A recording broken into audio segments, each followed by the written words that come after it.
बच्चों, आप सबका मेरे चैनल पर स्वागत है। मैं आज से आपको डीएलएड का कोर्स पूरा कराऊंगी। सबसे पहले मैं हिंदी, तो ये आपका स्वर रहा बच्चों। आगे हम व्यंजन आपको बताने चल रहे हैं। बच्चों, आप सबका मेरे चैनल पर स्वागत है। मैं आज से आपको डीएलएड का कोर्स पूरा कराऊंगी। सबसे पहले मैं हिंदी की क्लासें दूंगी। आप पढ़िएगा, जैसा भी हो कमेंट करिएगा। तो आइए हम देखते हैं कि सिलेबस, ये डीएलएड का फर्स्ट सेमेस्टर का हिंदी सिलेबस है। आइए हम लोग देखते हैं। स्टार्टिंग से क्रमशः आपको क्लासें हम देते रहेंगे। तो आइए देखते हैं प्रथम सेमेस्टर हिंदी। तो सबसे पहले हमें वर्णमाला, सबसे पहले सिलेबस में वर्णमाला का ज्ञान बेसिक से है, तो बेसिक का ज्ञान होना चाहिए। सबसे पहले सिलेबस में आपके वर्णमाला रखा गया। आइए हम देखते हैं वर्णमाला क्या है। तो वर्णमाला, जैसे आपने देखा, वर्णमाला वर्णों की माला है, यानी वर्णों को क्रमबद्ध व्यवस्थित करना ही वर्णमाला है। वर्णों को क्रमबद्ध व्यवस्थित करना ही क्या है, वर्णमाला है। तो आइए देखते हैं। वर्णों को दो भागों में बांटा गया, स्वर और व्यंजन। वर्णों को कितने भागों में बांटा गया, स्वर्ण और व्यंजन। स्वर और व्यंजन, कुल वर्ण कितने हैं, 52। यानी स्वर और व्यंजन को मिलाकर टोटल कितने वर्ण होते हैं, 52। वेरी इंपॉर्टेंट, सिर्फ डीएलएड के लिए ही नहीं है बच्चों, ये हमेशा याद रखिए, किसी भी परीक्षा में पूछा जा सकता है। यदि हिंदी से संबंधित आप कंपटीशन में भाग लिए हैं, पेपर देना है, तो ये पूछा ही जाएगा कि कितने वर्ड हैं। तो कुल 52 है। अलग अलग मिलते हैं आपको, लेकिन आपको यहाँ पे ध्यान देना है कि कैसे पूछते हैं। यदि व्यंजन पूछते हैं तो उसका अलग है, यदि स्वर पूछते हैं तो उसका अलग है, लेकिन एक प्रश्न आता है कुल वर्ण, तो कुल वर्ण 52 है। आइए देखते हैं आप स्वर को अलग से और व्यंजन को अलग से। तो पहले हम स्वर को देखते हैं कि स्वर क्या है। तो स्वतंत्र रूप से बोले जाने वाले वर्णों को हम स्वर कहते हैं। किसको हम स्वर कहते हैं, कि जो स्वतंत्र रूप से बोले जाते हैं, जिसमें कोई सहायता, किसी सहायता की आवश्यकता नहीं होती है, बिना झिझक के, बिना रुके हुए हम क्या करते हैं, आराम से बोल देते हैं। जैसे आ, ई, उ, री, ऐसे जो भी वर्ड हैं, देखिए आप बोल के देखिए, स्वर क्या है, उसमें रुकावट नहीं है, हम आसानी से बोल सकते हैं। तो सीधे इसकी परिभाषा क्या होगी, कि स्वतंत्र रूप से बोले जाने वाले वर्णों को हम स्वर कहते हैं। जैसे आता है ना कि स्वर की परिभाषा बताइए, तो ये स्वर की परिभाषा है। जैसे एग्जाम्पल में आ, ई, उ, आप मेरे साथ बोलते रहिए और देखते रहिए, ये क्या है, इनमें कोई रुकावट नहीं है। फिर आइए देखते हैं कि स्वर कितने प्रकार के हैं।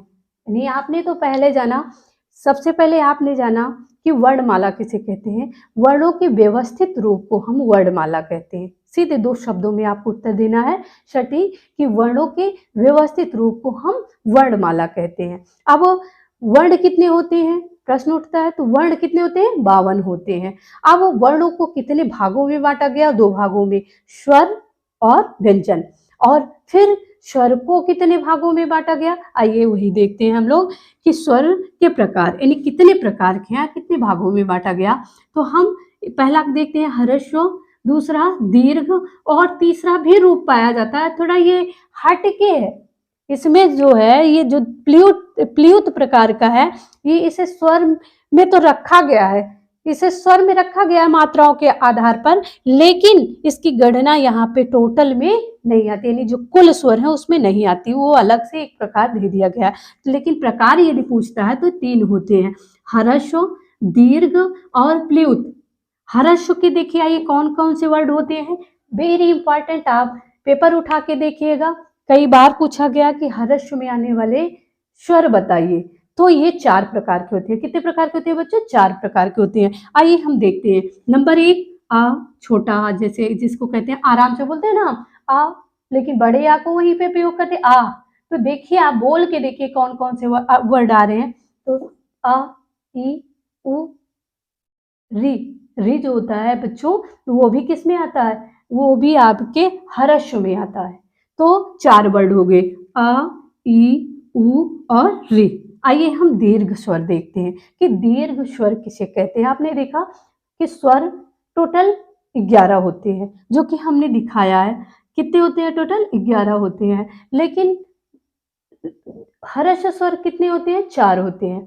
अब देखना है कि दीर्घ स्वर कितने होते हैं, तो आप बोलते जाइए, ह्रस्व से 4 निकालने के बाद कितना बच रहा है आपका?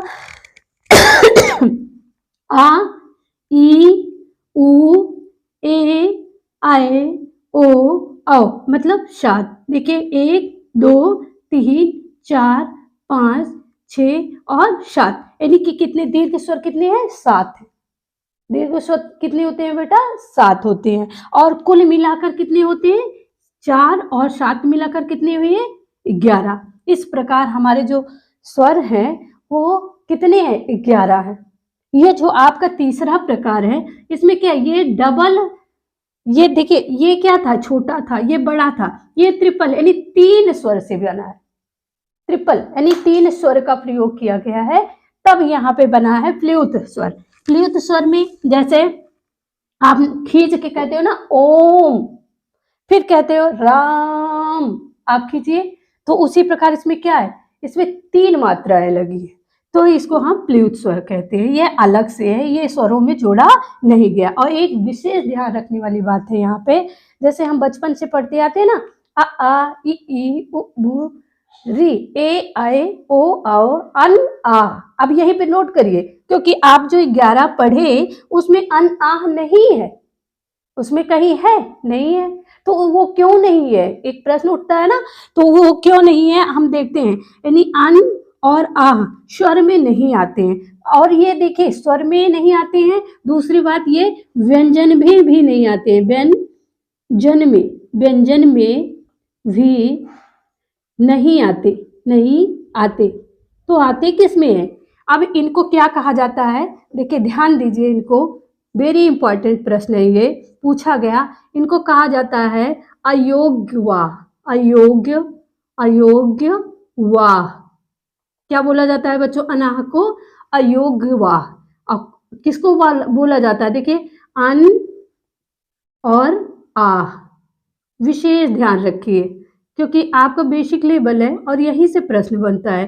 तो देखिए इनको स्वर क्यों नहीं कहा गया और व्यंजन क्यों नहीं कहा गया? क्योंकि ना तो ये स्वर की श्रेणी में है ना व्यंजन, यानी इन देखिए, अब देखिए इसका प्रयोग नहीं होता ना इसका प्रयोग होता है, कभी ये स्वर के साथ लग जाते हैं, कभी व्यंजन के साथ।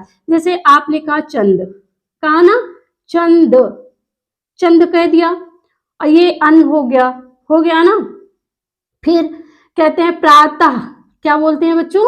प्रातः। अब देखो ये स्वर में भी लग जाता है, व्यंजन में भी लग जाता है, मतलब जिसके ऊपर लग गया, जहां लग गया उसका प्रयोग वैसे कर लिया जाता है। तो आइए हम फिर एक बार देखते हैं कि स्वर कितने होते हैं। इंपॉर्टेंट, तो स्वर कितने होते हैं बच्चों? कुल स्वर कितने होते हैं? 11। इन्हें कितने भागों में बांटा गया है? तो वैसे तो जो 11 है उन्हें 2 भागों में बांटा गया है, हर्ष और दीर्घ। अब हर्ष में कितने आते हैं बच्चों? तो ये 4 आते हैं। कौन कौन से? आ, ई, उ और री। री भी एक बहुत बार पूछा जाता है कि री किस श्रेणी में आता है, हर्ष या दीर्घ? तो री किस श्रेणी में आता है बच्चों? तो ये हर्ष की श्रेणी में आता है। फिर आइए दीर्घ को हम देखते हैं। दीर्घ में आ, अब देखिए मुंह बा के बोल रहे हैं ना, आप फैला के, इसमें आ, ई, उ, री, ए, आए, ओ, आओ। अब ये जो 7 वर्ड हैं ये दीर्घ में आते हैं, लेकिन एक अलग से हमने प्रकार रखा। प्रकार में तीनों आएंगे, लेकिन ये 11 की श्रेणी में नहीं आएंगे, इनका अलग महत्व है। जैसे आप 3 मात्राओं, जैसे आप ओम बोलिए, ओम, ऐसे बोल रहे हैं ना, कई मात्राएं यानी 3 मात्राएं निकल रही, ओम। फिर आप कह रहे हैं राम, खींच के कह रहे हैं ना, तो वो प्लुत है, वो अलग से है। जहां 3 मात्राओं यानी 2 के अतिरिक्त मात्राओं का प्रयोग होता है, वो प्लुत की श्रेणी में आते हैं। तो ये आपका स्वर रहा बच्चों। आगे हम व्यंजन, चलिए आज हम लोग फिर व्यंजन पढ़ते हैं। स्वर आपने जाना कि स्वर किसे कहते हैं, तो स्वतः रूप से बोले जाने वाले वर्डों को हम स्वर कहते हैं। लेकिन व्यंजन क्या है, आइए इसको जानते हैं। तो हम लोग पढ़ रहे हैं अब व्यंजन। स्वर आपको बता दिया, व्यंजन क्या है? तो स्वरों की सहायता से बोले जाने वाले वर्डों को व्यंजन कहते हैं, जैसे का, खा, गा आदि। अब तो आप समझिए कि जैसे स्वर क्या कहा था कि स्वतंत्र रूप से बोले जाते हैं, लेकिन यहाँ आप क्या पढ़ रहे हो? व्यंजन। तो व्यंजन क्या है? व्यंजन जो है स्वरों की सहायता से बोले जाते हैं, बिना स्वर की सहायता के व्यंजन नहीं बोले जा सकते हैं।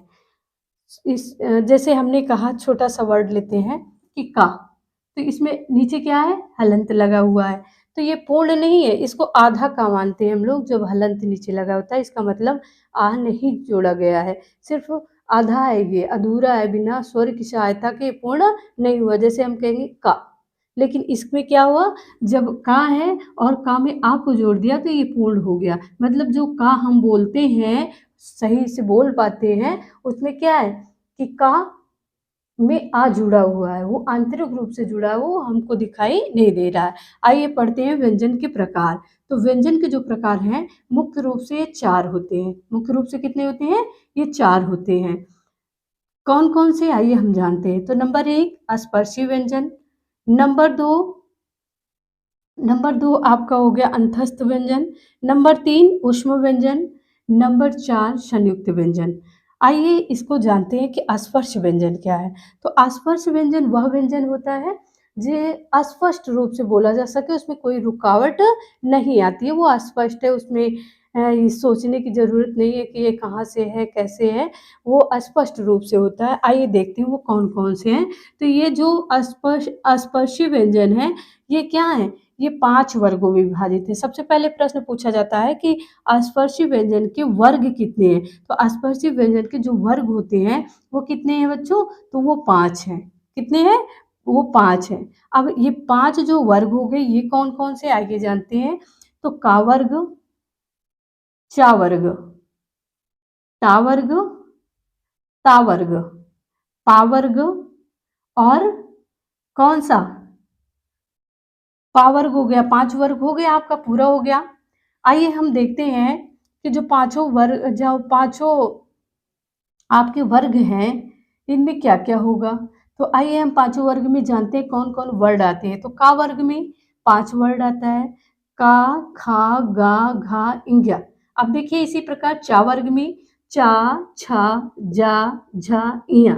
अब टा वर्ग टा, ठा, डा, ढा, अड़ा। अब ता वर्ग में क्या क्या आता है, आइए देखते हैं। ता, था, दा, धा, ना। उसी प्रकार पा वर्ग में पा, फा, वा, भा, मा। अब जोड़िए कितने वर्ग हुए, 5। 1, 2, 3, 4, 5। 5 वर्ग कहा कि स्पर्शी व्यंजन के कितने वर्ग होते हैं, तो वर्ग 5 होते हैं। और एक वर्ग में कितने वर्ड होते हैं, तो एक वर्ग में 5 वर्ड होते हैं। एक वर्ग में कितने वर्ड होते हैं, 5 वर्ड होते हैं। अब इस तरह क्या हो गया कि जब एक वर्ग में 5 वर्ड हुए, तो 5 वर्ग में कितने वर्ड होंगे, तो कुल मिला के कितने हुए, 5 × 5 बराबर 25। मतलब 5 × 5 बराबर 25। जोड़ लीजिए आप, 5, 10, 15, 20, 25। अब कुल पूछा जाएगा कि स्पर्शी व्यंजन कितने हैं, तो 25 है। अब देखो कितने प्रश्न आपके बने। व्यंजन कितने भागों में विभाजित है, तो 4 भागों में। अब बताइए कौन कौन से हैं व्यंजन के मुख्य प्रकार। तो स्पर्शी व्यंजन, दूसरा आपका हो जाएगा अंतस्थ व्यंजन, तीसरा ऊष्म व्यंजन, और चौथा संयुक्त व्यंजन। और फिर पूछेगा कि स्पर्शी व्यंजन में कितने वर्ग होते हैं बच्चों, तो 5 वर्ग होते हैं। कितने वर्ग होते हैं, 5 वर्ग। फिर आपसे पूछेगा एक प्रश्न कि एक वर्ग में कितने वर्ड होते हैं, तो एक वर्ग में बच्चों 5 वर्ड होते हैं। एक वर्ग में कितने वर्ग होते हैं, एक वर्ग में कितने वर्ड होते हैं, 5 होते हैं। और इस तरह 5 वर्ग में कुल मिलाकर कितने वर्ड हुए, तो 25 हुए। आइए आगे बढ़ते हैं, हम देखते हैं अंतस्थ व्यंजन क्या है। तो अंतस्थ व्यंजन वह व्यंजन होता है जो आंतरिक रूप से निकलता है, मीन्स उसमें मुंह का रोल नहीं होता, मुंह से तो बोला ही जाता है, लेकिन वो जो साउंड निकलता है, जो ध्वनि निकलती है, वो कहाँ से निकलती है, आंतरिक रूप से निकलती है। आइए हम बोल के देखते हैं। तो बोल के बच्चों देखिए, या, रा, ला, वा। बोलिए, फिर से बोलिए, मेरे साथ बोलते रहिए। या, रा, ला, वा। अब भले ही मुंह से हम बोल रहे हैं, लेकिन आवाज कहाँ से निकल रही है, आप देखिए कंठ के नीचे से, यानी आंतरिक रूप से निकल रही है। कंठ से भी नहीं निकल रही है, ये अंदर से निकल रही है। बोल के देखिए, या, रा, ला, वा। इसलिए हम इसको क्या कहते हैं, अंतस्थ व्यंजन। तो अंतस्थ व्यंजन कितने होते हैं, 4। कौन कौन से होते हैं बच्चों, तो या, रा, ला वा। आइए अगला देखते हैं ऊष्म व्यंजन। तो जो ऊष्म व्यंजन है वो कितने होते हैं? तो ऊष्म व्यंजन भी 4 प्रकार के होते हैं। ऊष्म व्यंजन कितने प्रकार के होते हैं बच्चों? 4 प्रकार के। आइए चारों के नाम जानते हैं। कौन कौन से हैं? श, श, श, ह। कौन कौन से? श, पहले सीधे से बोलेंगे हम आराम से, सा, फिर श, फिर श, ह। अब ये ऊष्म व्यंजन क्यों कहे जाते हैं इनको? क्योंकि देखिए उष्म मीन्स होता है गर्म, और इन चारों को बोलने से क्या होता है, एक विशेष प्रकार के जब हम साउंड निकालते हैं, ध्वनि निकालते हैं, तो उसके साथ एक गर्म हवा आती है। आप देखिए जीव का घर्षण होता है जब तालू से ऊपर, तो क्या होता है, जो हमारे अंदर से साउंड निकलता है उसके साथ एक विशेष प्रकार की क्या वायु निकलती है। वो वायु कहाँ से निकलती है? जीव के दोनों किनारों से निकलती है। और इसलिए क्या है, आप हथेली को सामने करके देखिए मुंह के, जब आप बोलेंगे तो एक विशेष प्रकार की ऊष्मा आपके हाथ में लगेगी, जैसे लगेगा कि हाँ कुछ गर्म सा लग रहा है। तो आप मेरे साथ बोलिए इन चारों वर्डों को। आराम से बोलेंगे शा, फिर कहेंगे शा, फिर कहेंगे शा, हा, शा, देखिए फिर से सा, शा, शा, हा। अब देखिए आपको लगा होगा, महसूस होगा। अब देखिए बचपन में बहुत पढ़े, ये वेरी इंपॉर्टेंट है, आप ये समझते रहिए। आज अभी हमने एक भी शब्द पे नहीं कहा, लेकिन यहाँ इसलिए कह रहे हैं कि आपको कंफ्यूज करता है। कहाँ कहाँ करता है आइए हम जानते हैं। जैसे सा, तो ये सा तो सिंपल सा है ना, आप आराम से बोल देते हो सा। जैसे मेरा नाम है सुनील, आपने क्या कहा? सुनील मैडम, कहा ना? तो क्या हुआ, आसानी से कह दिया सुनील मैडम। यानी जीभ को बस थोड़ा सा ओठ खोला, और जीभ को बच्चों कहाँ टच किया? दांत पे। देखिए आप बोल के देखिए सुनील, मतलब सा। आराम से जो जीभ है उसे नीचे वाले दांत को में आप क्या करते हैं? टच कराते हैं, आराम से बोल देते हैं सा। तो ये इसको क्या बोलते हैं हम? दंती सा। पहले हम लोग क्या बोलते थे? सरौता वाला सा। फिर इसको क्या बोलते थे? सीटी वाला सा। और इसको शरीफा वाला सा। तो ऐसे नहीं काम चलना है। तो आइए ये दंती जाना। फिर हम दूसरे वाले सा की बात करते हैं। तो इसको क्या कहते हैं? इसको तालव्य सा कहते हैं। क्यों कहते हैं आइए इसको जानते हैं। तो जैसे हमने बताया कि जो पहला वाला सा है आप बोलते हो, तो जीभ को कहाँ टच करते हो? दांत से। लेकिन अब बच्चों क्या है कि अब जो दूसरा वाला सा बोलने चल रहे हो, जिसको तालव्य सा कह रहे हैं, वो जीभ क्या करते हैं? दांत से थोड़ा जीभ को ऊपर की तरफ मोड़ते हैं, और जो अंदर खाली स्थान है वहाँ जाके जीभ को टच कराते हैं, और उसको हम तालु बोलते हैं। इसलिए इसका नामकरण क्या किया गया? तालव्य सा। कौन सा सा? तालव्य सा। अब तीसरे वाले सा पे आते हैं। जो तीसरा वाला सा है, जिसको आप क्या क्या कहते हैं? शरीफा वाला सा, खटखड़ुआ सा, जो भी खा भी बोलते हैं हम। तो पहले बोलते थे, और अभी भी कुछ कवियों की कविताओं में इसको सा को हम खा ही, आदिकालीन जो कवि हैं उनकी कविताओं में हम सा को खा ही बोलते हैं। जो बीचल देवराशों ने लिखा और जो चंद्र बरदाई ने लिखा है, उन रचनाओं में कहीं न कहीं हमें खा के माध्यम से यह स्पष्ट होता है। तो आइए हम देखते हैं इसको हम क्यों बोलते हैं मूर्धा। अब देखिए आपने सा बोला, दंती सा, क्योंकि छोटा, आराम से उसको बोल दे रहे हैं, ज़्यादा खींचने की ज़रूरत नहीं है, ज़्यादा जीभ को ज़्यादा परिश्रम नहीं करना पड़ रहा है। धीरे से जीभ को क्या किया? दाँत से टच किया, और आवाज़ को, साउंड को बाहर निकाल दिया। लेकिन जब दूसरे श पे आए तो क्या किया? जीभ को थोड़ा-सा ऊपर की तरफ मोड़ा, और हमने कहा श। लेकिन अब बच्चों क्या करना है कि इस जीभ को पूरा कष्ट देना है, पूरा कष्ट देना है, क्योंकि मतलब जीभ को क्या करना है? ऐंठ के मतलब ऊपर की तरफ ले जाकर, ये जो तालु है उसके ऊपर, उसके और अंदर ले जाके बोलते हैं। हम कहते हैं देखिए आप जीभ को टच कराइए, श, मतलब तालु के और ऊपर ले जाना है। तो क्या हुआ? जीभ ऐंठ के ऊपर ले जा रहे हैं तो उसको कष्ट हो रहा है। अब ये तीनों सा की पहचान, इसलिए क्या कहा इसको? मूर्धा। क्या बोलते हैं? मूर्धा सा। अब बचा हा, हा। अब हा को भी देखिए, वैसे तो ये हा दंत से होता है, दंत से। इसको अलग अलग भी बोलेंगे, अभी हम लोग बताएंगे कि इसकी पहचान की कहाँ कहाँ से और बोला जा सकता है, बोलने की इसको उच्चारण स्थान बताएंगे। लेकिन अभी तो ये बता रहे हैं कि किस श्रेणी में रखा गया है। तो ये हा को जीभ से टच करते हैं, लेकिन हम तीनों सा की पहचान बता रहे हैं। और उष्म क्यों कहते हैं? क्योंकि जो साउंड निकलता है वो दोनों जीभ के किनारों से निकलता है, और जीभ के घर्षण से एक विशेष प्रकार की ऊष्मा निकलती है, इसलिए हम इसको ऊष्म व्यंजन कहते हैं। आइए अगला देखते हैं। कौन सा चौथा बच रहा है? चौथा आपका बच रहा है संयुक्त व्यंजन। अब संयुक्त व्यंजन प्रश्न उठता है कितने हैं? तो ये भी 4 हैं। कितने हैं बच्चों? तो 4 हैं। अब आइए 4 हैं तो उन चारों के नाम जानते हैं। 4 कहने से तो काम चलने वाला नहीं है। वेरी इंपॉर्टेंट, हर परीक्षाओं में कहीं न कहीं एक वर्ड पूछ लेते हैं उठा के कि संयुक्त, ये कौन सा वर्ड है जो संयुक्त व्यंजन में है? या फिर तीनों में, चारों में से 3 दे देंगे और पूछेंगे कौन सा चौथा दे देंगे कि इसमें से कोई नहीं है, या फिर ऐसा दे देंगे चौथा दूसरा कोई दे देंगे उठा के और पूछेंगे इसमें से कौन नहीं है। तो ये भी बहुत बार पूछा गया है। तो आइए हम देखते हैं। पहले छा, त्रा, ज्ञा और बच्चों संयुक्त वर्ड में एक स्रा भी आता है। संयुक्त स्वर में क्या आता है? एक स्रा आता है। तो आइए पहचान करते हैं कि किन किन वर्डों से, क्योंकि संयुक्त का अर्थ होता है कि संयुक्त रूप से बना हो। तो संयुक्त मीन्स हुआ कि एक से तो अधिक, तो जो एक से अधिक वर्डों से बना होता है उसको संयुक्त कहते हैं। तो देखते हैं छा किन किन वर्डों से बना है। देखने में तो हम सीधे कह देते हैं छा, लेकिन देखिए इनमें 2 वर्ड निकल रहा है, एक तो का और दूसरा सा। का और श के सहयोग से क्या बना है? छा बना है। का और सा के सहयोग से क्या बना बच्चों? छा। अब दूसरा देखते हैं त्रा। त्रा किस किस से? देखिए बोलने में भी आपको लगा त्रा, तो त्रा में कौन कौन से वर्ड आ रहे हैं? ता और रा। ता और रा के संयोग से त्रा बना है। अब फिर आ रहा है ज्ञा। बोलिए ज्ञा। तो ज्ञा में क्या निकल रहा है? ज्या। कहते हैं ना ज्ञा को ज्या बोलो, एक बार बोल के देखो तो कभी ज्या। तो ज्या मतलब जा और इया। कौन कौन सा? जा और इया। फिर आपका आ रहा है श्रा। स्त्रा। अब बोलो श्रा। अब देखो हमने कहा था ना जीभ को कहाँ टच कराना है, ये कौन सा सा है बच्चों? तालव्य। तो ऐसे बोल भी देते हैं ना लोग, श्रा श्रा।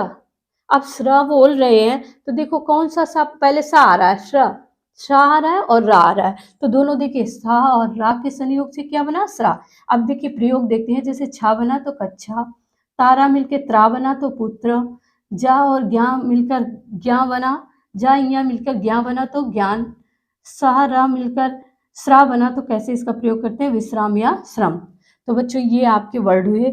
आइए हम, अभी भी पूर्ण नहीं हुआ, 2 वर्ड मिलाकर तब 52 होगा, क्योंकि कुल वर्ड हमने बताया था कितने होते हैं पहले, कुल वर्ड, तो कुल वर्ड कितने होते हैं? 52। तो अभी 52 नहीं पहुंचे हैं हम लोग। आइए देखते हैं कुल वर्ड कितने होते हैं, तो इसको मिलाकर दो, एक होता है अलग से रखा गया इसको द्विगुण व्यंजन।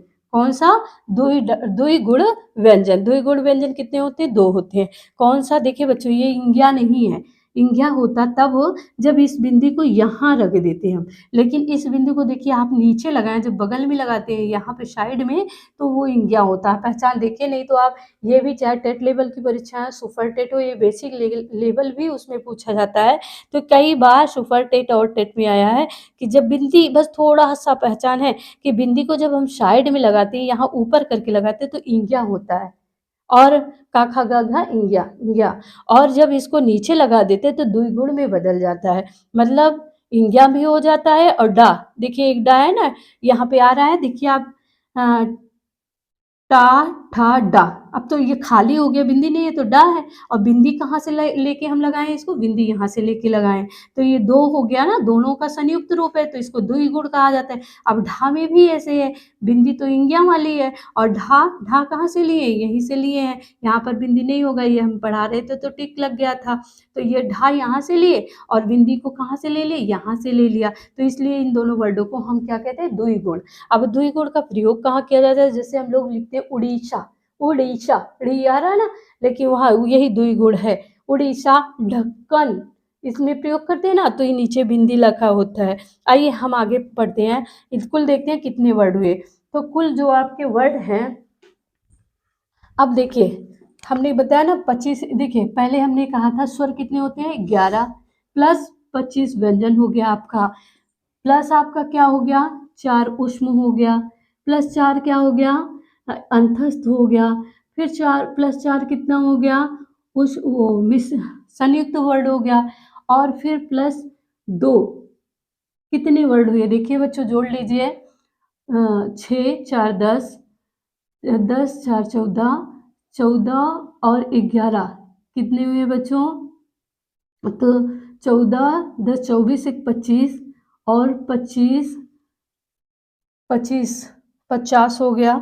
2 वर्ड के मिस हो रहा है, हाँ द्विगुण, 50 टोटल 52 होते हैं, तो आप जोड़ लीजिए इनमें से 52 वर्ड आपके पूर्ण हुए।